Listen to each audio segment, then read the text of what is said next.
ഒന്ന് നിന്നേ. ഇതും കൂടി കൊണ്ടുപോക്കോ.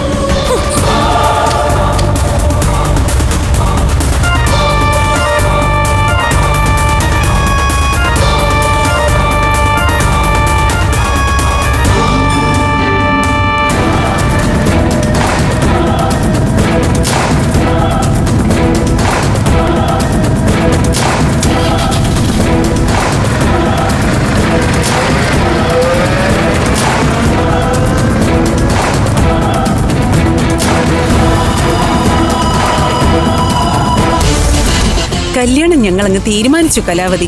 എത്രയും പെട്ടെന്ന് ഞങ്ങളത് നടത്തും. നല്ല കാര്യം. അത് ശരി, അങ്ങനെ ഒരു നീക്കം നടക്കുന്നുണ്ടായിരുന്നോ അല്ലേ? ആദ്യം അവന് വലിയ താല്പര്യമൊന്നും ഉണ്ടായിരുന്നില്ല. പിന്നെ ഞാൻ പറഞ്ഞ് സമ്മതിപ്പിച്ചതാ. അമൃതയ്ക്കും താല്പര്യമാണ് അല്ലേ? ഒന്നിച്ച് വളർന്ന പിള്ളേരല്ലേ. പെണ്ണിന് നേരത്തെ അവനോട് വലിയ താല്പര്യ. പുളിങ്കൊമ്പിലല്ലേ കേറി പിടിച്ചത്. വിദ്യാഭ്യാസവും വിവരവും ഇല്ലാത്ത ഒരു ഹോട്ടലുകാരിക്ക് കിട്ടാൻ പോകുന്നതേ ഒരു കമ്പ്യൂട്ടർ എഞ്ചിനീയറെ അല്ലേ. അവന് ജോലിയുള്ള ഒരു പെണ്ണിനെയായിരുന്നു താല്പര്യം. പിന്നെ ഞാൻ നിർബന്ധിച്ചതുകൊണ്ടാ അവ സമ്മതിച്ചത്. അയ്യോ, എന്തിനാ നിർബന്ധിച്ചത്? അവന്റെ ഇഷ്ടത്തിന് വിടുന്നതായിരുന്നില്ലേ നല്ലത്? ആദ്യം എന്റെ മനസ്സിലും അങ്ങനെയായിരുന്നു. പക്ഷെ പിന്നീട് ആലോചിച്ചപ്പോ ഇത് തന്നെ നടത്തുന്നതാ നല്ലതെന്ന് തോന്നി. എന്ന് വെച്ച കണ്ണായ സ്ഥലത്തല്ലേ അവളുടെ ഹോട്ടൽ ഇരിക്കുന്നേ. ഇപ്പോ 1 ഏക്കറുണ്ട്. കോടികളുടെ വില മതിക്കില്ലേ അതിന്?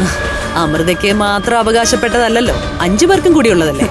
കല്യാണം ഒന്ന് കഴിയട്ടെ കലാവതി. ഓഹരിയും കാര്യമൊക്കെ പിന്നെ ഞാൻ തീരുമാനിക്കും. അത് അത്ര എളുപ്പമൊന്നുമല്ല. ഒറ്റക്കെട്ടാ വരും. അതെനിക്കറിയാം. ആ കെട്ട് പൊട്ടിക്കണം. അത് പറയാനും കൂടിയിട്ടാ ഞാൻ കലാവതിയെ അത്യാവശ്യമായി ഇങ്ങോട്ട് വിളിച്ചു വരുത്തിയത്. അനിയത്തിമാരെ 4നെയും അമൃതയിൽ നിന്നും അകറ്റണം.